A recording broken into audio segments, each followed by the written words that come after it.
La Chambre de commerce et d'industrie de la Haute-Savoie vous présente le magazine Perspective.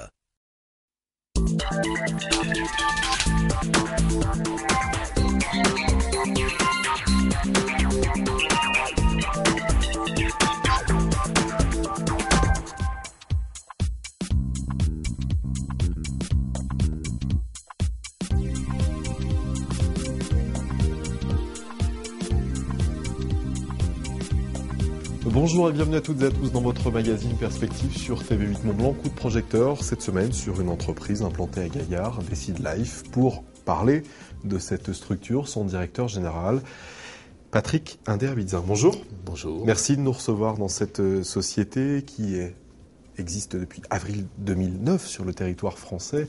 Le concept existe depuis 2007 pour être très précis. L'activité principale, si on s'intéresse naturellement à ça, c'est concevoir finalement des solutions intégrées au service des soignants, avec notamment Emma, qui est juste derrière vous. C'est ça finalement? C'est tout à fait ça. On vous présentera tout à l'heure notre mode de fonctionnement, mais on est à l'écoute et à la conception de ce besoin pour le milieu médical. On écoutera dans quelques instants l'un des collaborateurs qui travaille à vos côtés sur justement comment est née cette idée. On va parler un petit peu de ce mode de distribution, comment tout est effectué, comment se déroule l'activité en général. Nous avons mis un gros point d'honneur au niveau de l'écoute du besoin pour pouvoir avoir des remontées beaucoup plus précises et beaucoup plus déterminantes par rapport aux besoins. Donc on a une équipe de terrain sur la partie commerciale qui transfère toutes ces données au niveau de notre bureau d'études.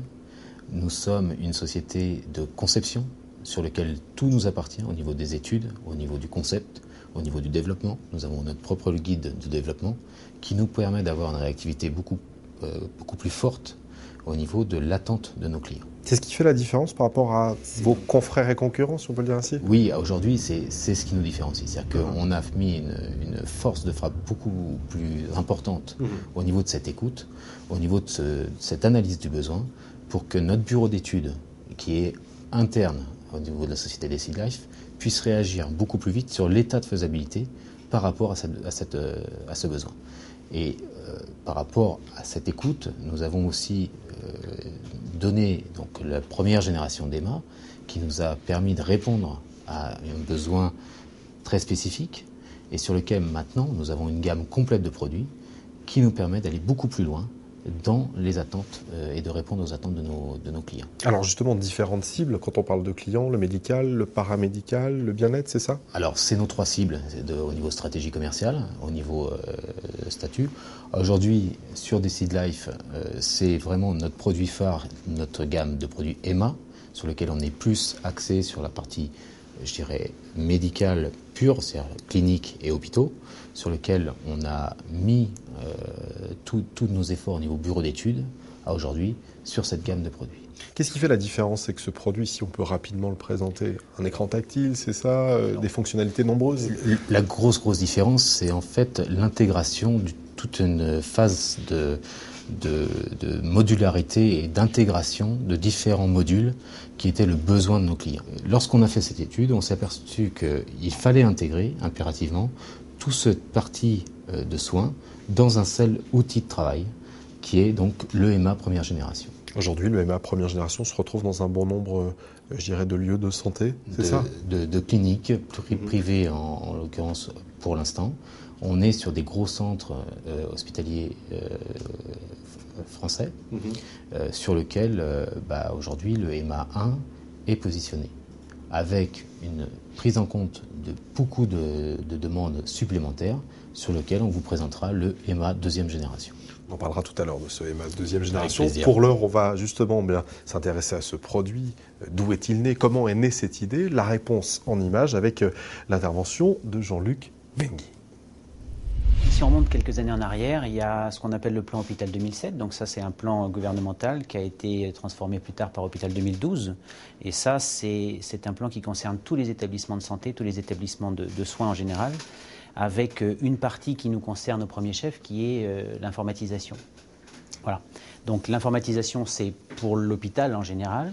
Et pour nous, une petite partie qui correspond à au moins à cette demande-là quand on parle d'EMA, c'est ce qui concerne l'informatisation des personnels soignants. Et dans le cadre de ce plan Hôpital 2012, là, demain donc, ou même après-demain pour certains, on aura l'informatique au cœur des pratiques médicales. Ça veut dire que le médecin, quand il viendra prescrire, déjà il aura à sa disposition le dossier patient informatisé sur lequel il verra tous les antécédents du patient. Il verra éventuellement pourquoi un de ses confrères l'a envoyé ici. Il aura à sa disposition toutes ces informations-là. Donc déjà, vous imaginez bien que pour le médecin, ça change fondamentalement.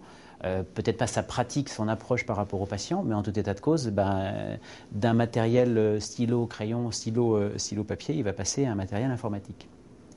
L'infirmière, quand elle va revenir vous voir, elle va être toujours avec son chariot, mais en plus, elle aura l'informatique. Pourquoi ? Parce qu'il va falloir qu'elle aille sur le dossier du patient qu'elle a en face d'elle, de façon à voir ce que le médecin a prescrit, de façon à voir les soins qui ont été prescrits et de façon à les prescrire et à bien tracer que c'est elle qui les a faits, qui sont faits, de façon à ce qu'il y ait effectivement une sécurité maximale. Et puis quand elle va revenir, ou une autre va revenir pour la dispensation des médicaments, ce sera le même fonctionnement, toujours avec l'informatique. Donc là, vous imaginez bien qu'en gros, on a une intrusion de l'informatique dans des pratiques soignantes. Voilà. Et par rapport à l'idée, elle vient de là en fait. C'est même pas une idée, c'est une demande. Des médecins, des infirmières qui nous ont dit aujourd'hui on a de vraies contraintes, on a de vraies obligations, on a de vraies exigences, et puis on a toujours cette volonté de relation patient très importante. Et les outils qu'on a à notre disposition n'ont pas forcément évolué en même temps que ces contraintes. Le métier de Decide Life, c'est pas de distribuer des chariots en fait. Notre métier à nous, c'est de concevoir par rapport à un besoin une solution qui facilite la vie des soignants. On l'aura bien compris dans ces quelques mots développés par Jean-Luc, c'est vraiment l'idée de mettre en place un produit, une solution par rapport à un besoin clairement exprimé. Là, il y a une échéance gouvernementale, on le comprend bien, avec cette obligation d'informatisation, mais il y a vraiment cette volonté de répondre aux besoins le plus précis qu'il soit, c'est ça? Alors, au plus précis et au plus près, effectivement, du besoin. Aujourd'hui, nous avons des phases de transition sur des exemples d'appels d'offres qui nous sont communiqués toutes les semaines, sur lequel on prend en fait ce besoin, sur lequel on met notre bureau d'études en fonctionnement. On a notre designer qui travaille sur cette partie pour intégrer cette ligne et cette gamme de produits, sur lequel, à la suite de tous ces éléments, on statue et on décide du lancement d'un nouveau produit ou d'un produit qui existe déjà, sur lequel on imbrique tous leurs besoins pour pouvoir faire le produit au plus près du besoin du client. Typiquement, là, on voit les premières pistes qui ont été développées là, pour arriver à ce qu'est EMA première génération. C'est ça, on part d'un design et ensuite on développe le produit, on l'améliore. C'est ça, finalement, chaque jour. On part d'un concept, on donne ce concept suite au passage de notre bureau d'études à un designer. Il regarde ce qu'il peut intégrer et nous lançons derrière la fabrication de ce produit. Alors justement, conception du produit avec ce fameux bureau d'études qui fait la différence, on va en savoir plus, là encore, avec Thierry Barozzi. Sujet, reportage, on regarde tout cela. À chaque appel d'offres, c'est une nouvelle configuration qu'il faut mettre en place. Donc, de par les demandes qui me sont faites, je construis la machine qui est adéquate par rapport à la demande du client. Tout d'abord, on construit le produit en image sur le PC avec la 3 dimensions. Ensuite, on le valide sur l'écran. On passe à la phase prototype. Et lorsque la phase prototype est validée, on passe à la pré-série et ensuite à la série. L'EMA 2 a été créé pour répondre plus précisément aux besoins du personnel. C'est un produit, comme vous pouvez le voir, qui est assez différent par rapport à la première génération. On a essayé de condenser au maximum les volumes et d'apporter un maximum de technicité dans le besoin. Notamment sur tout ce qui est fonction tiroir, classeur dossier suspendu. Nous avons prévu des accroches pour mettre les paniers pour tout ce qui est accessoires pour les personnels.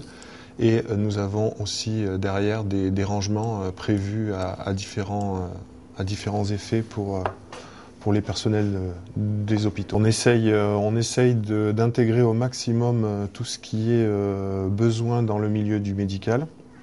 Et on essaye d'apporter toujours la petite touche technique qui va nous permettre de faciliter l'assemblage. On vient de le voir dans ce reportage, la présentation de EMA, deuxième génération, c'est l'outil de différenciation commerciale supplémentaire pour demain, c'est ça? C'est l'outil qui va intégrer ce qu'ils ont aujourd'hui besoin et la nécessité par rapport à leur travail.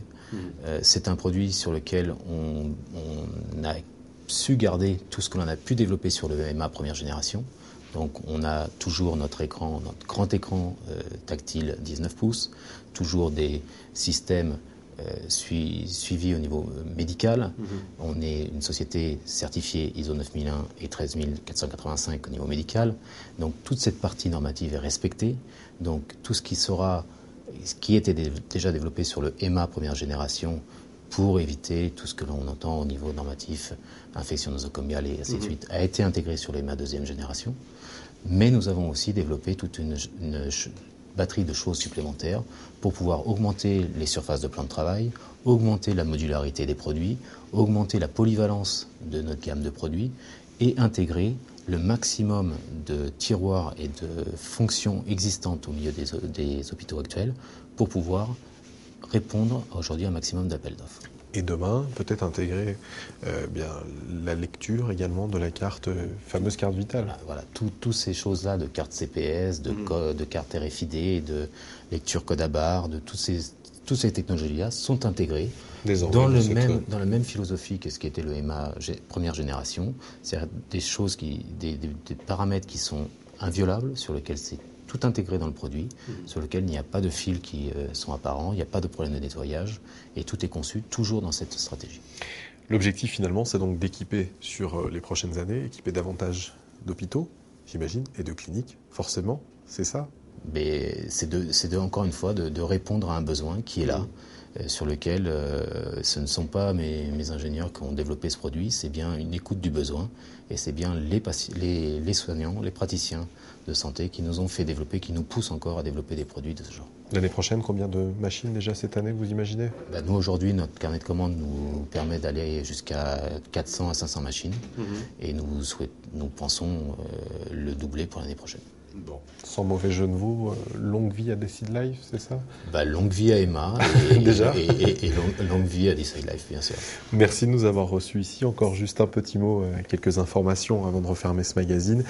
Un événement à noter, la Chambre de commerce d'industrie de la Haute-Savoie organise à Annecy la quinzaine de l'International du 15 au 26 mars à Annecy. Ça tombe bien, on parle d'International, on en parlera encore quelques instants avec vous. Un programme complet avec une vingtaine de manifestations qui vous attendent. La possibilité également de rencontrer des experts du développement à l'export pour mettre en œuvre les projets de croissance vers de nouveaux marchés. Et puis, autre événement, toujours en lien avec l'international, il s'agit de la journée de l'innovation qui est organisée le jeudi 18 mars, précisément au Centre des Conventions à Archamps, sur le thème Innover avec l'Europe. Pour tout savoir sur l'innovation et trouver justement des informations à vos réponses, à vos questions et pour participer d'ailleurs aux différentes animations.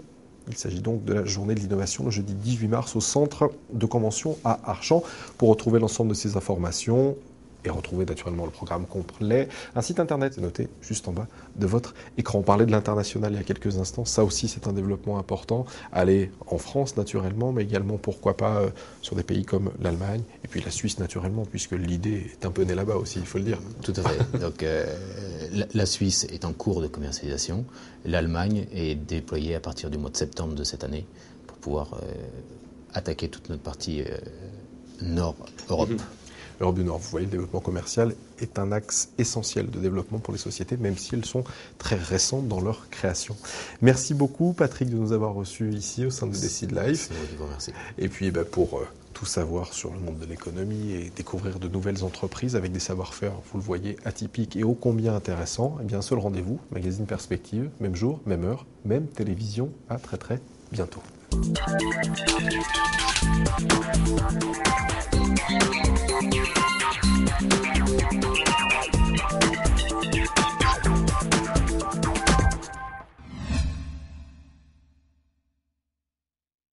La Chambre de commerce et d'industrie de la Haute-Savoie vous a présenté le magazine Perspective.